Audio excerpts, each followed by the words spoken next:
आप देख रहे हैं तेज खबर 24 और वक्त है खबरों का।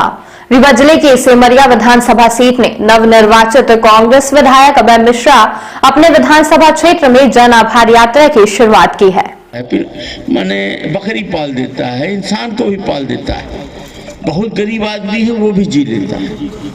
और बहुत मिल जाए, हमें सम्मान मिल जाए, और हर आदमी थोड़ा सा ये चाहता है कि हम भी सामान्य जिंदगी जी सके, बहुत करोड़पति न हो। जिसमें विधायक ने सूबे की प्रत्येक ग्राम पंचायतों तक पहुंचने का संकल्प लिया है, जिसके माध्यम से वह अपने क्षेत्र की तमाम समस्याओं को बारीकी से समझ सकें और जनता से उनका सीधा जुड़ाव हो सके।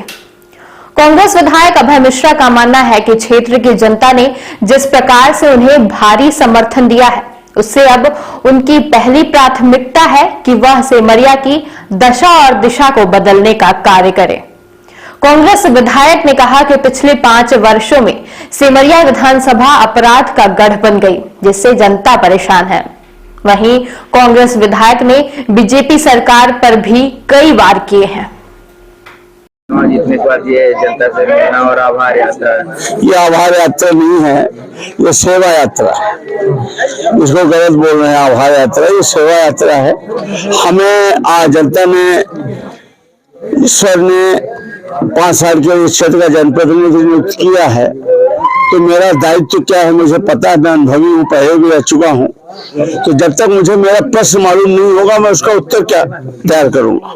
तो मैं अपने प्रश्न ढूंढने आया हूँ कि बड़े काम तो मुझे मालूम है, जो गाँवों में मैंने घोषणा पत्र में जारी किया है, पर गांव के अंदर की जो छोटे छोटे काम है, जो हर आदमी की प्रॉब्लम है, उसको मैं अपनी डायरी में सूचीबद्ध करके विभागवार अलग अलग बांट करके समीक्षा करके कौन सा काम हम ग्राम पंचायत स्तर से कर सकते हैं, कौन सा विधायक से कर सकते हैं, कौन सा जिला प्रशासन के माध्यम से कर सकते हैं, किसको हम भोपाल से करा सकते हैं, किसको हम विधानसभा में प्रश्न लगा के याचिका के माध्यम से करा सकते हैं, किससे में हम शासन से मांग करके हाथ जोड़ करके मुख्यमंत्री से मिल करके अपने क्षेत्र का भला कर सकते हैं।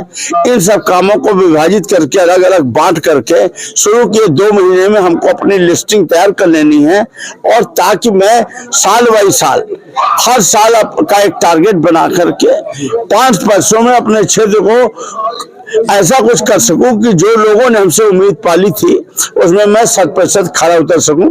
यही मेरा प्रयास है। आपने प्रेस कॉन्फ्रेंस के दौरान एक बात बोली थी, समीक्षा बैठक में जाना था और वहाँ पर कुछ मुद्दे आपने बताए थे जिनको आपको रखना था सीएम साहब से। क्या वो बातें हुई वहाँ पर? वहाँ पर एसएस महोदय थे, सीएम साहब तो नहीं आए थे। हमने अपनी बातें रखी थी।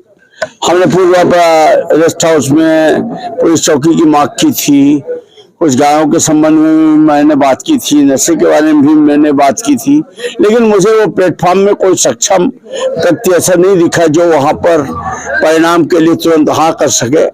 इसके बाद फिर मैं यहाँ क्या बोलते हैं, जैसे वो एक उसमें लिखा होता है ना, क्या नाम है कि पद रिक्त होने पर इसको जैसे हमारे यहाँ सरपंच होता है, फिर उप सरपंच लिखा। मैं पंचायती राज का डॉक्टर हूँ, जनपद अध्यक्ष था, जिला पंचायत अध्यक्ष था। जहाँ उप है उसमें मात्र एक चीज लिखी हुई है कि आकस्मिक कोई कैजुअलिटी हो जाने पर, छुट्टी चले जाने पर, पद त्याग देने पर, तब तक के लिए वो प्रभार में होगा, बाकी उसको कोई अधिकार नहीं होता। सुनने में जरूर लगता है कि उप सरपंच है तो अच्छा है, तो मैं ऐसी जगह में अपनी बात क्यों रखूंगा जिसका कोई परिणाम नहीं है। तो चूंकि मुख्यमंत्री नहीं थे, जिससे फिर मैंने वहां पर और ज्यादा बात नहीं की। बाकी मैं पूरी सूची, पूरी स्टडी, पूरे पेपर, पूरी तैयारी बना के गया हुआ था। अब मैं इसको भोपाल में प्रयास करके करूंगा। एक बात और, आपने जब चुनाव का ये सब दौरा चल रहा था, विधानसभा की बात की, तो भय भ्रष्टाचार और कुछ बातों की मुख्यमंत्री की बात की थी आपने, तो क्या वही अभी मैंने फिर वही बात की कि क्या आपको अभी भय लग रहा है? तो इन्होंने कहा हाँ, अभी भी वो भय जा नहीं रहा। क्यों? आप लोगों ने नहीं कहा ना। तो आपके जीतने के बाद भी हाँ, मैं ये भय, अब मैं इनके बीच में आकर के, इनके बीच में जब मैं घुलूंगा, इनके साथ काम करूंगा, मेरा थोड़ा गैप भी हो गया था। देखिए, मेरे साथ 3 बातें थी। मैं जब विधायक था 2008 से 13 में, तो मैंने इस क्षेत्र का विकास किया था ठोस काम किया था। उसके बाद काम नहीं हुआ था तो लोगों में एक उम्मीद थी कि जो भी काम हुआ था अभय मिश्रा के साथ। ये मेरी पहली यूएसपी थी। नंबर 2, हमारे क्षेत्र के आदमी ये जानते थे कि अभय मिश्रा कभी पैसे नहीं छूते, कभी यात्री परीक्षा ले टैंकर या मिशन कमीशन काम नहीं करते, कभी विरोधी भी नहीं बोलते। तीसरा, मेरे टाइम में मैंने कभी किसी से बदला, लड़ाई, भय, दबाव, जातिवाद, ये बड़ा काम मैंने कभी नहीं की। यही मेरा एक आधार था जिसके कारण से लोगों ने मुझे शायद पसंद किया या भगवान ने मेरे ऊपर कृपा कर दी।